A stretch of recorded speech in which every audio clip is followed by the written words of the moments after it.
Good morning, students. So, students, in today's class, we are going to discuss page number 18 and 19 of your book, chapter name Famous Explorers. In this chapter, we are going to learn some amazing facts about the famous explorer of the modern world who discovered new lands. Okay, so let's start.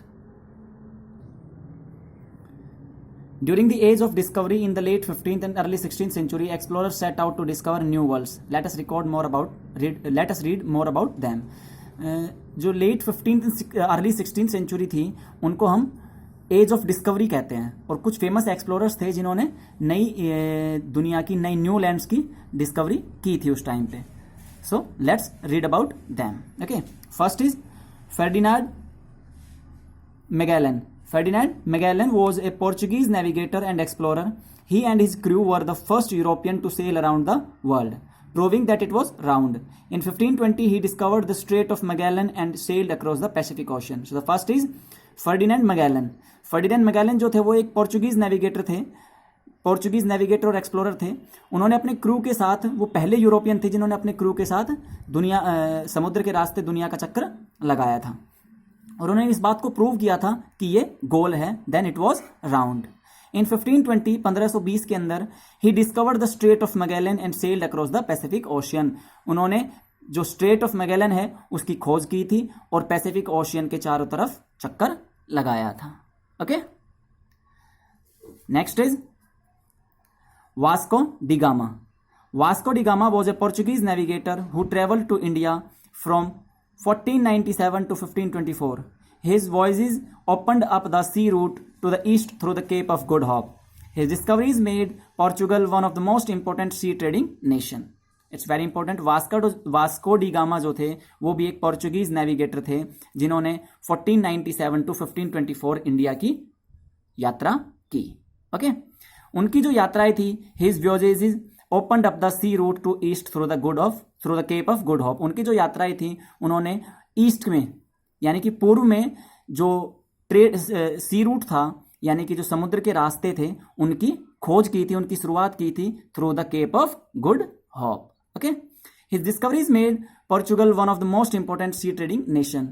उन्हीं की discoveries ने पुर्तगाल को एक बहुत ही important sea trading nation बनाया.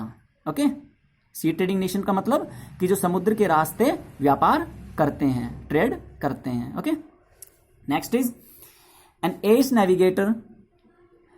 Navigator Christopher Columbus was an admiral who undertook transatlantic voyages in 1492, 1493, 1493 to 1496, 1498 to 1500 and 1502 to 1504.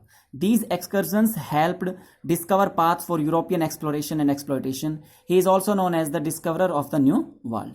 Christopher Columbus जो थे वो भी एक बहुत ही फेमस नेविगेटर थे, वो एक एडमिरल भी थे जिन्होंने ट्रांस एटलांटिक वॉयेजेस की थी, यानी कि एटलांटिक समुद्र को पार किया था, एटलांटिक समुद्र को पार करने वाली यात्राएं की थी. कब 1492-93 में, 1493-96 में, 1498 to 1500 में and 1502 to 1504.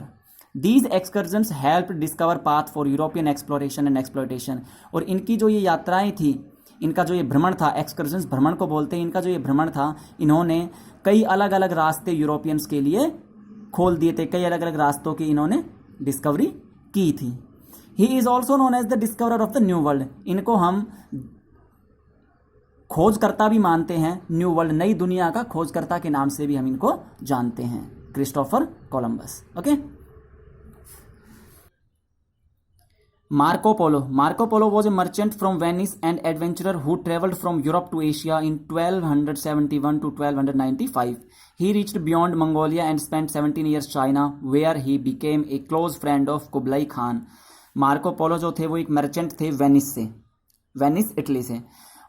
Who traveled from Europe to Asia, उन्होंने यूरोप से एशिया का सफ़र किया था 1271 to 1295. उन्होंने जो अपनी लाइफ के 17 साल जो थे वो चाइना में बिताए थे, और कुबलई खान के ये एक बहुत ही क्लोज फ्रेंड, एक अच्छे दोस्त बन गए थे. He narrated his tale through his book Il Milione, known in English as the travels of Marco Polo. उन्होंने अपनी यात्रा अपनी बुक में लिखी है जिनका नाम है इल मिलिवन, जिनको इंग्लिश में हम the travels of Marco Polo के नाम से जानते हैं। It became one of the greatest travelogues of that time. ये उस समय के एक महान इंसान थे जिन्होंने यात्राएं की थी। ओके स्टूडेंट्स, यहाँ पे एक वर्ड है इंपॉर्टेंट, ट्रेवलॉग्स। ट्रेवलॉग्स मीन्स कि जो इनकी बुक है द ट्रेवल्स ऑफ मार्को पोलो, ये उस समय की एक महान यात्रा वृतांत, ट्रेवलॉग्स यात्रा वृतांत की यात्राओं का जो वृतांत है, यात्राओं के बारे में जो बताया गया है वो उनकी इस बुक में द ट्रेवल्स ऑफ मार्को पोलो में लिखा गया है। उस समय की एक महान ट्रेवलॉग्स है, ग्रेटेस्ट ट्रेवलॉग्स है। ओके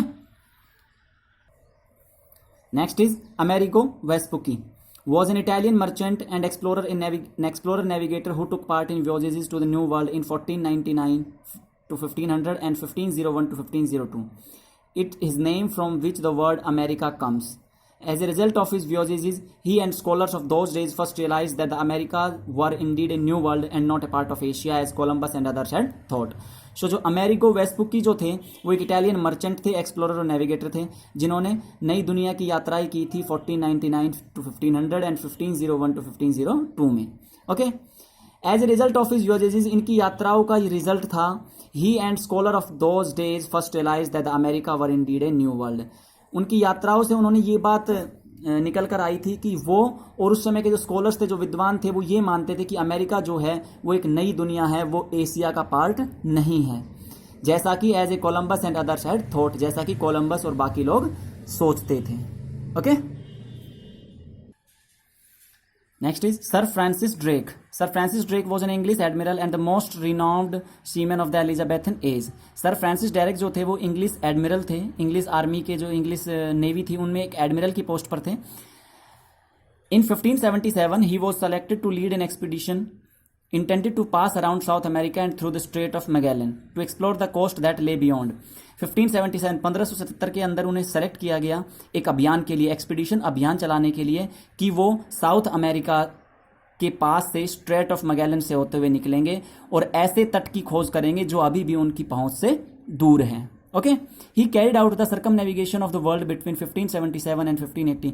उन्होंने जो है दुनिया की यात्रा की, चक्कर लगाया 1577 में और 1580 में उन्होंने ये यात्राएं की। Okay next is Hernando Cortes. Hernando Cortes was a Spanish conquistador who overthrew the Aztec empire in 1519 to 1521 and won Mexico for the crown of Spain. Hernando Cortes जो थे वो एक स्पेनिश कॉन्क्विस्टाडर थे जिन्होंने एज़टेक एम्पायर को ओवरथ्रू कर दिया था, एज़टेक एम्पायर को हटा दिया था 1590 एंड 1521 के पीरियड में।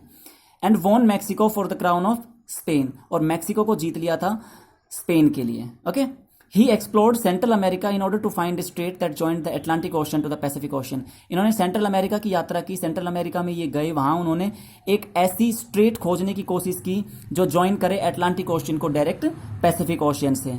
But he failed in this mission and instead discovered and named California. लेकिन वो अपने इस मिशन में जो है वो फेल हो गए, लेकिन उन्होंने डिस्कवरी फिर भी की, किस चीज़ की, एक जगह की खोज की जिनको उन्होंने नाम दिया कैलिफोर्निया, जो अभी भी अमेरिका का एक बहुत ही फेमस स्टेट है California. Okay next is quick quiz, take the correct options. Which Portuguese explorer has a professional football team in Brazil named after him? So the answer is Vasco da Gama. कौन से Portuguese explorer थे जिनके नाम के ऊपर एक professional football team है Brazil के अंदर? So the answer is Vasco da Gama. Okay next is on which ship did Francis Drake complete his circumnavigation of the globe? Francis Drake ने कौन सी शिप के अंदर ग्लोब का जो है वो चक्कर लगाया था? हमें उनका नाम बताना है। सो the answer is golden Hind, golden Hind. On which island was James cook killed in 1799? कौन से आइलैंड पर जेम्स कुक की जो है वो मृत्यु हो गई थी 1779 में? So the answer is Hawaii. Hawaii is in USA, America. So the answer is Hawaii. Next in the last is in which Italian city was Marco Polo imprisoned when he dictated the travels of Marco Polo to a fellow inmate? In which Italian city was Marco Polo imprisoned? Marco Polo जो है उनको कैद करके रखा गया था कौन सी Italian city में? So the answer is Genoa, GENOA, Genoa. Okay so students, here we finish page number 18 and 19, chapter name famous explorer of our book. It's very important chapter. You have to read it very carefully and learn the important points from this chapter. Okay, bye bye, take care.